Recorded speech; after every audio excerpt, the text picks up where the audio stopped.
அதிமுகவிலிருந்து நீக்கப்பட்டவர்கள் பற்றி 8 ஆண்டு காலம் எதுவும் பேசாத செங்கோட்டையன் இன்று வாய் திறப்பது ஏன்? அவரை இயக்குவது யார்?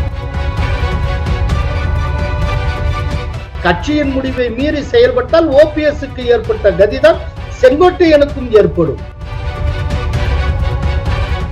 விஜயால் திமுகவுக்கு இழப்பு ஏற்படுவது உறுதி. அதை ஈடுகட்ட அதிமுகவுக்கு இழப்பை ஏற்படுத்த வேண்டும். அந்த அசைன்மெண்டை தான் செங்கோட்டையன் செய்து கொண்டிருக்கிறார். அதிமுகவில் அவரை இணைக்க வேண்டும், இவரை சேர்க்க வேண்டும் என ஐடியா கொடுக்கும் மீடியாக்கள் திமுகவில் மூக்க அழகிரியை இணைக்க வேண்டும் என ஆலோசனை கூறுமா?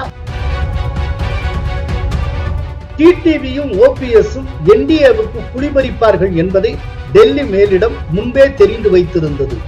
அதனால்தான் அவர்கள் இருவரும் மூப்பனார் நினைவு நிகழ்வுக்கு அழைக்கப்படவில்லை. கோலஹலாஸ் டிவி யூடியூப் சேனல், இது வாய்மையின் எக்காலம். வணக்கம் நண்பர்களே.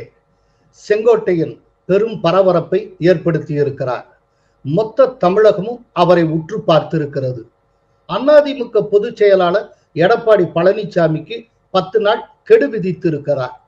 கோபிச்செட்டிப்பாளையம் எம்எல்ஏ கே செங்கோட்டையன் கோபி கரட்டூர் சாலையில் உள்ள கோபி புறநகர் மேற்கு மாவட்ட கட்சி அலுவலகத்தில் நேற்று செய்தியாளர்களை சந்தித்தார். அப்போது அவர் என்ன பேசினார் என்பதை பார்ப்போம். ஜெயலலிதா மறைந்த பிறகு அதிமுகவிற்கு பல்வேறு சோதனைகள் வந்தன. இயக்கம் உடைந்துவிடக் கூடாது என்பதற்காக சசிகலாவை ஒருமனதாக நியமித்தோம். அவர் மறைந்ததற்கு பிறகு இந்த இயக்கத்திலே பல்வேறு சோதனைகள் வருகிற போது அந்த சோதனையில் அன்றைக்கு எல்லோரும் சேர்ந்து இந்த இயக்கம் உடைந்து விடக்கூடாது, இந்த இயக்கத்தை பேணி காக்க வேண்டும் என்ற முறையில் அன்றைய பொதுச் செயலாக திருமதி சசிகலா அவர்களை ஒருமனதாக நாங்கள் நியமித்தோம். அதன் பின் ஒவ்வொரு தடுமாற்றம் வந்த போதும் தடுமாற்றம் இல்லாமல் நான் செயல்பட்டு இருக்கிறேன். கடந்த காலத்தில் எனது செயல்பாடுகளை ஜெயலலிதா அவர்களே பாராட்டியது அனைவருக்கும் தெரிந்ததே.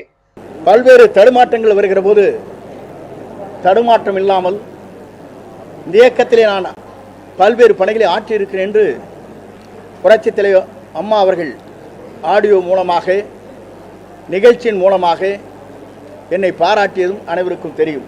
அதிமுக உடைந்துவிடக் கூடாது என்பதால் அனைவரும் சேர்ந்து சசிகலாவை பொதுச் செயலாளர் ஆக்கினோம். இயக்கம் உடைந்து விடக்கூடாது என்பதாலேயே நான் அமைதியாக இருந்தேன். 2 வாய்ப்புகள் எனக்கு கிடைத்தது. அந்த வாய்ப்புகள் கிடைத்த போது கூட இந்த இயக்கம் உடைந்து விடக்கூடாது என்ற நோக்கத்தோடு தான் என் பணிகளை நான் மேற்கொண்டேன். வெளியே சென்றவர்கள் எந்த நிபந்தனையும் இல்லை, எங்களை கட்சியில் ஏற்றுக்கொள்ளுங்கள் என்றுதான் சொல்கிறார்கள். ஆனால் எடப்பாடி பழனிசாமி இந்த கருத்தை ஏற்க மறுக்கிறார். அவர் வைக்கின்ற வேண்டுகோள் எந்த கண்டிஷனும் இல்லை, எங்களை ஏற்றுக்கொள்ளுங்கள், உங்களோடு இணைந்து பணியாற்றுகிறேன், நாட்டு மக்கள் நலன் கருதி, தொண்டர் நலன் கருதி நாங்கள் எந்த தியாகத்தையும் செய்ய தயாராக இருக்கிறோம் என்று பல்வேறு மேடைகளும் கடிதங்கள் மூலமாகவும் அவர் நமக்கு கொடுத்து கொண்டே இருக்கிறார். அதிமுகவில் இருந்து பிரிந்து சென்ற அனைவரையும் 10 நாட்களில் ஒருங்கிணைக்க வேண்டும். அப்படி இல்லை என்றால் ஒருங்கிணைப்பு பணிகளை நாங்களே மேற்கொள்வோம். பிரிந்தவர்களை இணைத்தால் மட்டுமே அதிமுக வெற்றி பெறும் என்று செங்கோட்டையன் கூறியுள்ளார். வெளியே சென்றவர்கள் ஒன்றிணைக்கப்பட வேண்டும். அமைதியாக இருக்கின்றவர்களை நம் கழகத்திலே அவளை கொண்டு வந்து செயல்படுத்த வேண்டும். அப்படி படுத்துகிற போதுதான் நாம் வெற்றி என்ற இலக்கை நம்மால் எட்ட முடியுமே தவிர நாளை நம்முடைய ஆட்சி மலரப்போகிறது என்று யாராலும் சொல்ல இயலாது. ஆகவே விரைந்து இதற்கான நல்ல முடிவுகளை மேற்கொள்ள வேண்டும் என்பதுதான் எங்களுடைய வேண்டுகோள். அப்படி விரைந்து அந்த முடிவுகளை மேற்கொள்ளவில்லை என்றால் இந்த மணலில் இருக்கின்ற அனைவரும் ஒருங்கிணைந்து அதை செயல்படுத்துவதற்கு நாங்கள் அனைவரும் முன்னின்று அந்த பணிகளை மேற்கொள்வோம். 10 நாள் அதே முயற்சி ட்ரை பண்ணுவனுங்கிறதா. முதல் ஃபர்ஸ்ட் வந்து நீங்க பேச்சுவார்த்தை 1 மாசம் வேணா நடக்கலாம், அந்த முயற்சி இருக்குங்கிறதா. இந்த விவகாரத்தின் அடிப்படை தன்மை என்ன? அதிமுக எம்எல்ஏவான செங்கோட்டையன் தன்னுடைய கட்சி பொதுச் செயலாளருக்கு ஒரு கோரிக்கை வைத்திருக்கிறார். எனவே இது அதிமுகவின் உட்கட்சி பிரச்சனையாகும். இதை அந்த கட்சியே பார்த்துக் கொள்ளும். இந்த கருத்தையே தமிழிசை சவுந்தரராஜனும் பிரதிபலித்திருக்கிறார். ஒரு கட்சியை சார்ந்த தலைவர் அதே கட்சியை சார்ந்த தலைவருக்கு ஒரு கோரிக்கை வைத்திருக்கிறார். ஆக உட்கட்சி விவகாரமா தான் பாக்குறேன். ஏற்கனவே பாஜகவும் அதிமுகவும் இணைந்தா வெற்றி பெறும் என்பதற்காகத்தான் 2026 திருப்பி நாங்க அதே கூட்டணி வைத்திருக்கிறோம். நெல்லையில் செய்தியாளர்களிடம் பேசிய நயினார் நாகேந்திரன், செங்கோட்டையில் 10 நாள் கெடு விதித்திருப்பது அவர்களின் உட்கட்சி பிரச்சனை, அதில் என் பார்வை என்பது எதுவும் இல்லை, இதை அவர்கள்தான் பேசி தீர்த்து கொள்ள வேண்டும் என்று கூறியிருக்கிறார். அதிமுகவுடைய உள்கட்சி விவகாரம் இதுல நாம் பேசுவது அது சரியாக இருக்கு. அதிமுகவை யாருடைய வாய்ஸும் யாரும் பேச மாட்டாங்க. அவங்கவுங்க சொந்த வாய்ஸ் இருக்கும், அந்த வாய்ஸ்ல அவங்க பேசுவாங்க. அவங்க இதுவரைக்கும் ஒன்னா இருந்தாங்க, அமைச்சராக இருந்தாங்க, அவங்களுடைய கருத்தை பேசுறாங்க, அது அவங்களுக்குள்ள பேசி முடிக்க வேண்டும். சரி, செங்கோட்டையன் கூறியிருக்கும் தகவல்கள் எந்த அளவுக்கு சரி என்பதை பார்ப்போம். கடந்த காலத்தில் எனது செயல்பாடுகளை ஜெயலலிதா அவர்களே பாராட்டியது அனைவருக்கும் தெரிந்ததே என்று கூச்சமே இல்லாமல் பொய் கூறியிருக்கிறார் செங்கோட்டையன். ஜெயலலிதா பாராட்டியது உண்மை எனில் அவரது அமைச்சர் பதவியையும் மாவட்ட செயலர் பதவியையும் ஜெயலலிதா பறித்தது ஏன்? செங்கோட்டையனுக்கு நெருக்கமான ஒருவர் கொடுத்த புகாரின் பேரில் அந்த நடவடிக்கையை ஜெயலலிதா மேற்கொள்ளவில்லையா? உண்மையை சொல்வதெனில் செங்கோட்டையனுக்கு மீண்டும் அமைச்சர் பதவியும் மாவட்ட செயலாளர் பதவியும் வழங்கியதை எடப்பாடி பழனிசாமி தான். அடுத்ததாக செங்கோட்டையன் இன்னொன்றை சொல்லி இருக்கிறார். அது என்னவெனில், வெளியே சென்றவர்கள் எந்த நிபந்தனையும் இல்லை, எங்களை கட்சியில் ஏற்றுக்கொள்ளுங்கள் என்றுதான் சொல்கிறார்கள் என கூறியுள்ளார். அவர்கள் வெளியே சென்றவர்கள் அல்லர், வெளியேற்றப்பட்டவர்கள். 2017 செப்டம்பர் 12ஆம் தேதி சசிகலாவை தற்காலிக பொதுச் செயலாளர் பதவியிலிருந்தும் டிடிவி தினகரனை அடிப்படை உறுப்பினர் பொறுப்பிலிருந்தும் அதிமுக பொதுக்குழு நீக்கியது. அது கட்சி எடுத்த முடிவு.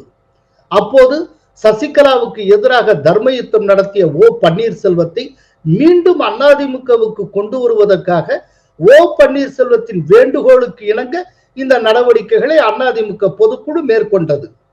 சசிகலாவும் தினகரனும் நீக்கப்பட்ட பிறகு அதிமுகவின் நம்பர் 1 ஒருங்கிணைப்பாளராக ஓபிஎஸ் நியமிக்கப்பட்டார். நம்பர் 2 எடப்பாடி இருந்தார். சசிகலாவையும் தினகரனையும் அதிமுகவுக்குள் மீண்டும் கொண்டு வர வேண்டும் என்று இப்போது கூறுகிற செங்கோட்டையன் அப்போதே எதிர்க்காதது ஏன்? அதிமுகவிலிருந்து நீக்கப்பட்டவர்கள் பற்றி 2017 முதல் இன்று வரை 8 ஆண்டு காலம் எதுவும் பேசாத செங்கோட்டையன் இன்று வாய் திறப்பது ஏன்? அவரை இயக்குவது யார்? 2017 தொடங்கி கடந்த 8 ஆண்டுகளாக அவர்களின் நீக்கத்தை செங்கோட்டையனும் தானே ஏற்றுக்கொண்டிருந்தார். அவரது திடீர் ஞானோதயத்துக்கு என்ன காரணம்? எனவே செங்கோட்டையனின் 8 ஆண்டு கால மௌனமும் திடீரென்று அவர் இப்போது பேச தொடங்கி இருப்பதும் பலத்த சந்தேகத்தை ஏற்படுத்துகிறது. இன்று செங்கோட்டையன் மேற்கொள்ளுகிற ஒற்றுமை முயற்சியை கடந்த காலத்தில் எடப்பாடியே மேற்கொண்டார். இது உண்மை. எடப்பாடி சார்பாக ஜெயக்குமார், நத்தம் விஸ்வநாதன், திண்டுக்கல் சீனிவாசன் ஆகியோர் மாறி மாறி ஓபிஎஸ் வீட்டுக்கு சென்று இணைப்பு முயற்சியை மேற்கொள்ளவில்லையா? ஆனால் அப்போது இணைப்பு முயற்சிகளை நிராகரித்தார் ஓபிஎஸ். இணைப்பு முயற்சிக்காக எடப்பாடி சார்பில் ஓபிஎஸ் வீட்டுக்கு சென்றிருந்த நத்தம் விஸ்வநாதனை அடிக்க வைத்திலிங்கம் கைவோங்கியதாக உறுதிப்படுத்தப்படாத தகவல்கள் உலா வந்தன. அதன் பிறகுதான் இணைப்பு முயற்சி கைவிடப்பட்டது. இணைப்பு முயற்சியை எடப்பாடி மேற்கொண்ட போது அதை ஓபிஎஸ் பயன்படுத்தி இருக்க வேண்டும். ஆனால் பொன்னான வாய்ப்பை நழுவ விட்டார் ஓபிஎஸ். அதைத்தான் தந்தி டிவிக்கு கொடுத்த பேட்டியில் காலம் கடந்து விட்டது என்றார் எடப்பாடி பழனிசாமி. நேத்துக்கு பார்த்திருப்பீங்க, ஓபிஎஸ் கேம்ப்ல நாங்க காலில் கூட விழுறோம், சேர்த்துக்கோங்கன்னு கேட்கறாங்க. காலம் கடந்த செயல். 2022 வரை ஓபிஎஸ் தான் அதிமுகவின் நம்பர் 1 இருந்தார். அப்போது அவரே இணைப்பு முயற்சியை மேற்கொண்டிருக்கலாமே, ஏன் செய்யவில்லை? இப்போது சின்னம்மா வர வேண்டும் என்று கூறி வருவது ஏன்? அதிமுகவிலிருந்து பிரிந்து சென்ற அனைவரையும் 10 நாட்களில் ஒருங்கிணைக்க வேண்டும், அப்படி இல்லை என்றால் ஒருங்கிணைப்பு பணிகளை நாங்களே மேற்கொள்வோம் என்று மிரட்டி இருக்கிறார் செங்கோட்டையன். பொதுக்குழு சம்மதம் இல்லாமலும் பொதுச் செயலாளர் சம்மதம் இல்லாமலும் எப்படி அவர்களை இணைக்க முடியும்? அப்படி இணைக்கும் முயற்சியை தன்னிச்சையாக செங்கோட்டையன் மேற்கொண்டால் அது கட்சி விரோத நடவடிக்கையாக கருதப்படும். காரணம், அந்த 3 பேரையும் நீக்கியது பொதுக்குழு, அது கட்சியின் முடிவு. கட்சியின் முடிவை மீறி செயல்பட்டால் ஓபிஎஸ்க்கு ஏற்பட்ட கதிதான் செங்கோட்டையனுக்கும் ஏற்படும். அப்படி ஒன்று ஏற்பட வேண்டும் என்பதுதான் செங்கோட்டையனின் ஆசை. அதை வைத்து அதிமுகவுக்கு எதிராக தயக்கமின்றி செயல்பட முடியும். அதிமுகவே ரெண்டுபட்டது போன்ற ஒரு தோற்றத்தை தேர்தல் வரை நீட்டிக்க முடியும். அதன் மூலம் திமுகவை லாபமடைய செய்ய முடியும். நடிகர் விஜயின் அரசியல் பிரவேசத்தால் பல தரப்புகளில் தனக்கு இருந்த பாரம்பரிய வாக்குகளை திமுக இழக்க இருக்கிறது. விஜயால் திமுகவுக்கு இழப்பு ஏற்படுவது உறுதி. அதை ஈடுகட்ட அதிமுகவுக்கு இழப்பை ஏற்படுத்த வேண்டும். அந்த அசைன்மெண்டை தான் செங்கோட்டையன் செய்து கொண்டிருக்கிறார். இதிலிருந்து செங்கோட்டையனின் பின்னே இருப்பது யார் என தெரிந்து கொள்ளலாம். இன்னொரு தகவலையும் கூடுதலாக தர விரும்புகிறேன். 2023 தொடக்கத்தில் ஈரோடு கிழக்கு இடைத்தேர்தலின் போது 2023 ஜனவரி 28ஆம் தேதி ஈரோட்டில் செய்தியாளர்களிடம் பேசிய செங்கோட்டையன் என்ன கூறினார் என்பதை பார்ப்போம். அதிமுக பிரிந்திருக்கிறது என்று சொல்லுகிறார்கள். 98.5% பேர் ஒரே அணியில் தான் இருக்கிறோம். இரட்டை இலை சின்னம் தொடர்பாக இன்னும் 3 நாட்களில் முடிவு தெரியும் என்று கூறினார் செங்கோட்டையன். இன்று எல்லோரும் இந்த அணி இப்படி பிரிந்து இருக்கிறது என்று கூட சொல்கிறார்கள். 98.5% ஒரே அணியிலே நாம் இருக்கிறோம், ஒருங்கிணைந்து. அது மாண்புள்ள எடப்பாடி அவருடைய தலைமையில் 2023 98.5% பேர் ஒரே அணியில் இருக்கிறார்கள் என்று கூறிய செங்கோட்டையன் 2025 அதிமுகவே பிளவுண்டு கிடப்பது போல பேசியிருக்கிறார். 2017 முதலே அதிமுக பலவிதமாக சிதறி கிடப்பது போன்ற தோற்றத்தை உருவாக்கும் முயற்சிகள் தொடர்ந்து நடைபெற்று வந்துள்ளன. ஆர்கே நகர் இடைத்தேர்தலில் திமுகவின் மறைமுக ஆதரவுடன் ஜெயித்த டிடிவி தினகரன் அதிமுகவுக்கு எதிரான வேலையை தொடர்ந்து செய்து வந்தார். அவர் தனியாக கட்சி ஆரம்பித்த பிறகு அந்த வேலையை ஓபிஎஸ் செய்ய தொடங்கினார். இப்போது ஓபிஎஸ்க்கு ஓய்வு கொடுக்கப்பட்டுள்ளது. இனி செங்கோட்டையன் முறை. அதிமுகவில் அவரை இணைக்க வேண்டும், இவரை சேர்க்க வேண்டும் என ஐடியா கொடுக்கும் மீடியாக்கள் திமுகவில் மூக்க அழகிரியை இணைக்க வேண்டும் என ஆலோசனை கூறுமா? கட்சிகளுக்கென தனி இறையாண்மை உண்டு. அந்தந்த கட்சி விவகாரங்களை அந்தந்த கட்சிகளே பார்த்துக் கொள்ளும். மற்றவர்கள் பதற தேவையில்லை. இதனிடையே டிடிவியும் ஓபிஎஸும் என்டிஏவுக்கு குடிபறிப்பார்கள் என்பதை டெல்லி மேலிடம் முன்பே தெரிந்து வைத்திருந்தது. அதனால்தான் அவர்கள் இருவரும் மூப்பனார் நினைவு நிகழ்வுக்கு அழைக்கப்படவில்லை. சென்னை தேடாம்பேட்டையில் உள்ள மூப்பனார் நினைவிடத்தில் ஆகஸ்ட் 30ஆம் தேதி தமிழ் மாநில காங்கிரஸ் நிறுவனர் GK மூப்பனாரின் 24வது நினைவு தினம் அனுசரிக்கப்பட்டது. பிஜேபி மேலிட ஆலோசனைக்கு இணங்க GK வாசன் ஏற்பாடு செய்திருந்த அந்த நிகழ்வுக்கு நிர்மலா சீதாராமன், எடப்பாடி பழனிசாமி ஆகியோர் வந்திருந்தனர். ஜூலை மாதமே என்டிஏவிலிருந்து விலகுவதாக ஓ பன்னீர்செல்வம் அறிவித்து விட்டதால் அவருக்கு அழைப்பில்லை. ஆனால் அப்போது என்டிஏவில் இருந்த டிடிவிக்கும் அழைப்பில்லை. காரணம், டிடிவியும் என்டிஏ விட்டு வெளியேறுவார் என்று டெல்லி மேலிடம் சரியாக யூகித்திருந்தது.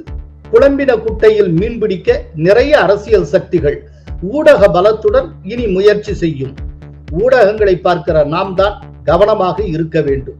நன்றி, வணக்கம். கோலஹலாஸ் டிவி யூடியூப் சேனல், இது வாய்மையின் எக்காலம்.